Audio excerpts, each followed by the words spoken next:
বাংলাদেশে গণ অভ্যুত্থানের পর থেকে এখনও ভারতের সাথে কূটনৈতিক কিংবা বাণিজ্য সম্পর্ক স্বাভাবিক হয়নি। দুদেশের বাণিজ্যে যখন চাপা উত্তেজনা বিরাজ করছে, তখনই ঢাকায় হাজির ভারতের বড় বড় কর্পোরেট প্রতিষ্ঠানের শীর্ষ প্রতিনিধিরা। গোদরেজ, মাহিন্দ্রা, অ্যাপোলো হাসপাতাল, লার্সেন অ্যান্ড টুব্রো, ভারতের কর্পোরেট দুনিয়ার একাধিক বড় নামকে ঘিরে এখন ঢাকায় তৈরি হয়েছে নতুন আগ্রহ। প্রশ্ন হচ্ছে, এটা কি শুধুই ব্যবসায়িক সফর, নাকি দিল্লির সাথে ভারতের রাজনৈতিক সম্পর্ক যখন বরফ জমে আছে, তখন ব্যবসার দরজা দিয়ে সেই বরফ গলানোর একটা চেষ্টা চলছে? আর সবচেয়ে গুরুত্বপূর্ণ প্রশ্ন হলো, ভারত যদি বাংলাদেশের বাজার চায়, তাহলে বাংলাদেশকে এবার ভারতের বাজারের বিনিময়ে নিজেদের শর্ত সামনে রাখার সুযোগ পাচ্ছে নাকি পাবে? প্রিয় দর্শক, এই বিষয়গুলো নিয়ে আজকের বিশ্লেষণ। আশা করি শেষ পর্যন্ত সাথেই থাকবেন। তো চলুন শুরু করা যাক।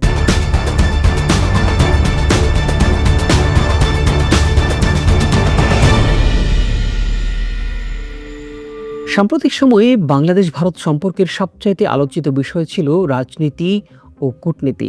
শেখ হাসিনার ভারতে অবস্থান, তাকে ফেরত পাঠানোর দাবি, সীমান্ত পরিস্থিতি, বাণিজ্য বিধিনিষেধ, সব মিলিয়ে দুদেশের সম্পর্ক স্বাভাবিক অবস্থা নেই। এর মধ্যে ভারতের শিল্প ও ব্যবসায়ী মহলের একটা উচ্চ পর্যায়ের প্রতিনিধি দলের ঢাকা সফর নতুন করে আলোচনার জন্ম দিয়েছে। প্রতিনিধিত্ব করছে ভারতের শিল্প সংগঠন CII, অর্থাৎ কনফেডারেশন অফ ইন্ডিয়ান ইন্ডাস্ট্রি। দলের সঙ্গে ভারতের বড় কর্পোরেট প্রতিষ্ঠানগুলোর প্রতিনিধিদের উপস্থিতি বিশেষভাবে গুরুত্বপূর্ণ, কারণ এটি কোনো সাধারণ বাণিজ্য মেলা কিংবা প্রোটোকল সফর নয়। যেসব খাতের কোম্পানি এই ধরনের আলোচনায় আগ্রহ দেখাচ্ছে, সেগুলোর দিকে তাকালেই সম্ভাব্য উদ্দেশ্যের একটা ছবি পাওয়া যায়। স্বাস্থ্যসেবা, ভোগ্যপণ্য, অটোমোবাইল ও শিল্প, অবকাঠামো, প্রকৌশল, জ্বালানি ও শিল্প বিনিয়োগ, অর্থাৎ বাংলাদেশের অর্থনীতির একাধিক সম্ভাবনাময় খাত। আর এ কারণেই তাদের এই সফরটিকে শুধু একটি কার্টেসি ভিজিট হিসেবে দেখলে হয়তো পুরো ছবিটা ধরা পড়বে না। এখন আসি সবচেয়ে গুরুত্বপূর্ণ একটা প্রশ্নে। ঠিক এই সময়ে আসলে এই সফর কেন? কারণ বাংলাদেশ ভারত সম্পর্কের আরও একটি বড় কূটনৈতিক অধ্যায়ও এই সময়ে সামনে এসেছে। বাংলাদেশের প্রধানমন্ত্রী তারেক রহমানের সম্ভাব্য ভারত সফর নিয়ে সাম্প্রতিক সপ্তাহগুলোতে আলোচনা জোরদার হয়েছে। ভারতের পক্ষ থেকে সফরের আমন্ত্রণের বিষয়টি প্রকাশ্য। ভারত জুলাইয়ে জানিয়েছিল যে প্রধানমন্ত্রী তারেক রহমানকে ভারত সফরের জন্য আমন্ত্রণ জানানো হয়েছে। একই সঙ্গে সেপ্টেম্বরে নয়াদিল্লিতে অনুষ্ঠেয় ব্রিক্স সামিটের আউটরিচ সেশনে বিমস্টেকের বর্তমান চেয়ার হিসেবে তাকে আমন্ত্রণ জানানোর কথাও জানানো হয়েছে। ভারতের হাই কমিশনার বলছেন, তারেক রহমান ভারত সফর করলে দুদেশের সম্পর্কের বিভিন্ন অমীমাংসিত বিষয় গঠনমূলকভাবে এগিয়ে নেওয়ার সুযোগ তৈরি হবে। কিন্তু ঢাকা বলছে, সম্পর্ক স্বাভাবিক করার জন্য আগে দরকার অনুকূল পরিবেশ। সাম্প্রতিক রয়টার্স প্রতিবেদনে বাংলাদেশের এই অবস্থানের কথা এসেছে, অর্থাৎ রাজনৈতিক দরজা পুরোপুরি এখন পর্যন্ত খোলেনি, কিন্তু অর্থনৈতিক দরজা, সেটি কি ধীরে ধীরে আসলে খোলা হচ্ছে? এখানে একটু বড় ছবিটা দেখা দরকার। বাংলাদেশ ও ভারতের মধ্যে বছরে প্রায় $12 বিলিয়ন বাণিজ্য হয়, কিন্তু এই বাণিজ্যের ভারসাম্য বাংলাদেশের পক্ষে নয়। বাংলাদেশের ভারতীয় বাজারে রপ্তানি ভারতের কাছ থেকে আমদানির তুলনায় অনেক কম, অর্থাৎ বছরের পর বছর ধরে একটা বড় ট্রেড ইমব্যালেন্স তৈরি হয়েছে। আর গেল কিছু সময় এই সম্পর্কের উপর নতুন চাপ এসেছে বাণিজ্যিক বিধিনিষেধ নিয়ে। বাংলাদেশে কিছু পণ্যের ভারতীয় বাজারে প্রবেশ, স্থলবন্দর দিয়ে পণ্য পরিবহন এবং পাটজাত পণ্য সহ কিছু খাত, শুল্ক ও বাণিজ্যিক বাধা নিয়ে দুদেশের মধ্যে অসন্তোষ আছে। এখানে এই বিষয়টি গুরুত্বপূর্ণ, কারণ ভারতের ব্যবসায়ী যদি বাংলাদেশের বাজারে ঢুকতে চান, তাহলে বাংলাদেশের হাতে একটি স্বাভাবিক প্রশ্ন চলে আসে, আপনারা আমাদের বাজারে ব্যবসা করতে চান, কিন্তু আমাদের পণ্য আপনাদের বাজারে কতটা সহজে ঢুকবে? এটাই হতে পারে দর কষাকষি। এখানেই আজকের গল্পের সবচেয়ে গুরুত্বপূর্ণ অংশ। আমরা প্রায়ই ভারতকে একটি একক শক্তি হিসেবে দেখি, কিন্তু ভারত সরকার আর ভারতের কর্পোরেট খাতের স্বার্থ সবসময় এক নয়। দিল্লির কাছে বাংলাদেশ একটি কূটনৈতিক ও কৌশলগত প্রতিবেশী। সীমান্ত আছে, নিরাপত্তা আছে, উত্তর পূর্ব ভারতের যোগাযোগের বিষয়ও আছে, আঞ্চলিক রাজনীতি আছে, পানি আছে, অভিবাসন ও সীমান্ত ব্যবস্থাপনা আছে। কিন্তু ভারতের একটি বড় কোম্পানির কাছে বাংলাদেশকে দেখলে ছবিটা অনেকটাই আলাদা। সেখানে হিসেব হচ্ছে 17 কোটির বেশি মানুষের বাজার, দ্রুত নগরায়ন, বর্তমান মধ্যবিত্ত, স্বাস্থ্যসেবায় বাড়তি চাহিদা, অবকাঠামোর বিশাল প্রয়োজন, শিল্পায়নেরও সুযোগ এবং আঞ্চলিক উৎপাদন ও সরবরাহ ব্যবস্থার বাংলাদেশের অবস্থান। আর তাই ভারতের সরকার যখন রাজনৈতিক ও কূটনৈতিক বিষয় নিয়ে হিসেব করছে, ভারতের কর্পোরেট প্রতিষ্ঠান তখন হিসেব করছে বাংলাদেশের বাজারে আগামী 10 বছরে কতটা ব্যবসার সুযোগ তৈরি হতে পারে। এই দুই হিসেব এক নয় এবং এই পার্থক্যটাই বাংলাদেশের জন্য গুরুত্বপূর্ণ হয়ে উঠতে পারে।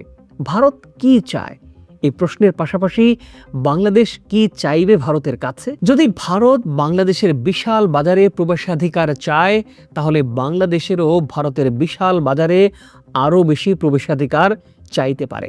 এটাই স্বাভাবিক বাণিজ্যিক দর কষাকষি এবং এটাই হওয়া উচিত। বাংলাদেশের আলোচনার টেবিলে তাই কয়েকটি বিষয় থাকা উচিত। প্রথমত, বাংলাদেশি পণ্যের জন্য ভারতের বাজার আরও উন্মুক্ত করা, স্থলবন্দর ও সীমান্ত বাণিজ্য অপ্রয়োজনীয় বাধা কমিয়ে ফেলা এবং পাট ও পাটজাত পণ্যের উপর দীর্ঘদিনের বাণিজ্যিক বাধা ও শুল্ক সংক্রান্ত সমস্যার সমাধান করা। বাংলাদেশের রপ্তানি বাড়ানোর জন্য সেক্টর স্পেসিফিক মার্কেট অ্যাক্সেস নিশ্চিত করা এবং ভারতীয় বিনিয়োগ এলে তার সঙ্গে বাংলাদেশের কর্মসংস্থান, প্রযুক্তি স্থানান্তর এবং স্থানীয় শিল্পের অংশগ্রহণ নিশ্চিত করা। কারণ শুধু ভারতীয় কোম্পানি বাংলাদেশে এসে পণ্য বিক্রি করবে, এটা বাংলাদেশের জন্য সবচেয়ে ভালো চুক্তি নয়। বাংলাদেশের জন্য ভালো চুক্তি হবে এমন একটা ব্যবস্থা যেখানে ভারত বিনিয়োগ করবে, বাংলাদেশ উৎপাদন করবে, বাংলাদেশি কর্মসংস্থান বাড়বে, প্রযুক্তি আসবে এবং একই সাথে বাংলাদেশি পণ্য ভারতের বাজারে প্রবেশাধিকার পাবে। এটাই হওয়া উচিত রেসিপ্রোকাল ইকোনমিক রিলেশনশিপ। এখন আসি সবচাইতে একটা সংবেদনশীল প্রশ্নে। এই কর্পোরেট সফর কি আসলে রাজনৈতিক সম্পর্ক মেরামতের একটা অংশ? সরাসরি এমন সিদ্ধান্তে যাওয়ার মতো প্রমাণ যদিও এখন পর্যন্ত মেলেনি। এটি নিঃসন্দেহে একটি ব্যবসায়িক উদ্যোগও হতে পারে। ভারতের কোম্পানিগুলো বাংলাদেশে বাজারে নিজেদের ব্যবসায়িক স্বার্থ দেখছে, এটাই সবচাইতে সরল ব্যাখ্যা। কিন্তু আন্তর্জাতিক সম্পর্কের ক্ষেত্রে অর্থনীতি আর রাজনীতি পুরোপুরি আলাদা থাকে না। একটি দেশের ব্যবসায়িক সম্পর্ক যত গভীর হয়, রাজনৈতিক সম্পর্ক স্বাভাবিক রাখার জন্য তত বেশি ইনসেন্টিভ তৈরি হয়। তাই যদি ভারতীয় কোম্পানিগুলো বাংলাদেশে বিনিয়োগ করতে চায়, দীর্ঘমেয়াদী প্রকল্প নিতে চায়, বাজার সম্প্রসারণ করতে চায়, তাহলে তাদের স্বার্থ শেষ পর্যন্ত একটি বিষয়ের দিকে যাবে। দুই দেশের মধ্যে স্থিতিশীল ও সমতা ভিত্তিক সম্পর্ক, এটাই ব্যবসার শক্তি। রাজনীতি যেখানে আটকে যেতে পারে, অর্থনীতি সেখানে কখনো কখনো একটি বিকল্প যোগাযোগের পথ তৈরি করে। তাহলে আসল প্রশ্ন হলো, দিল্লি কি ঢাকায় টোপ ফেলছে, নাকি বাংলাদেশি এবার এই পরিস্থিতিকে নিজের স্বার্থে কাজে লাগানোর সুযোগ পাচ্ছে? আমার বিশ্লেষণ হলো, এখানে একতরফাভাবে কাউকে বিজয়ী ঘোষণা করার সুযোগ নেই। ভারতেরও বাংলাদেশকে দরকার, বাংলাদেশেরও ভারতের সঙ্গে বাণিজ্য, যোগাযোগ ও আঞ্চলিক সহযোগিতা দরকার। কিন্তু সম্পর্কের নতুন পর্যায়ে সবচেয়ে গুরুত্বপূর্ণ বিষয় হতে পারে সমতা। সমতার ভিত্তিতে সম্পর্ক। বাংলাদেশ যদি ভারতের বাজারে প্রবেশাধিকার পায়, ভারতীয় বিনিয়োগের সঙ্গে যদি প্রযুক্তি ও কর্মসংস্থান চায়, তাহলে বাংলাদেশের উচিত হবে আবেগ দিয়ে নয়, পরিসংখ্যান দিয়ে দর কষাকষি করা। কারণ এবার আলোচনার টেবিলে শুধু কূটনীতি নেই, আছে ভারতীয় কর্পোরেট স্বার্থ। আর যখন কোনো পক্ষ আপনার বাজারে প্রবেশ করতে খুবই আগ্রহী থাকে, তখন আপনার হাতে দর কষাকষির একটা অতিরিক্ত কার্ডও তৈরি হয়। প্রশ্ন হলো, বাংলাদেশ সেই কার্ড কতটা দক্ষতার সঙ্গে ব্যবহার করতে পারে? রাজনৈতিক সম্পর্ক এখনো পুরোপুরি স্বাভাবিক হয়নি, বাণিজ্যও আছে টানাপোড়েন ভারতের সাথে। কিন্তু সেই সময়ই ভারতের বড় বড় কোম্পানির প্রতিনিধিরা ঢাকায় এসেছেন। এটা নিছক ব্যবসা হতে পারে, আবার নাও হতে পারে। আবার ব্যবসার আড়ালে বড় কূটনৈতিক পরিবর্তনের একটা ইঙ্গিতও থাকতে পারে। তবে একটি বিষয় পরিষ্কার, বাংলাদেশের বাজার যদি ভারতের কাছে গুরুত্বপূর্ণ হয়ে থাকে, তাহলে বাংলাদেশের উচিত ভারতের বাজারকে আলোচনার টেবিলে সমান গুরুত্ব দেওয়া। প্রিয় দর্শক, আপনার কি মনে হয়, এটা কি শুধু ব্যবসায়িক সফর, নাকি অর্থনীতির পথ ধরে ভারত বাংলাদেশ সম্পর্কের বরফ গলানোর একটা ভারতের নতুন চেষ্টা? দিল্লি কি ঢাকায় টোপ ফেলছে, নাকি এবার বাংলাদেশের হাতেই এসেছে দর কষাকষির এক সুবর্ণ সুযোগ? আপনার মূল্যবান মতামত জানাতে পারেন। আজ এ পর্যন্তই। ভালো থাকুন, সুস্থ থাকুন। বিশ্লেষণ নিয়ে হাজির হব পরবর্তী পর্বে। চ্যানেলটি সাবস্ক্রাইব করে পাশে থাকার আন্তরিক অনুরোধ রইল।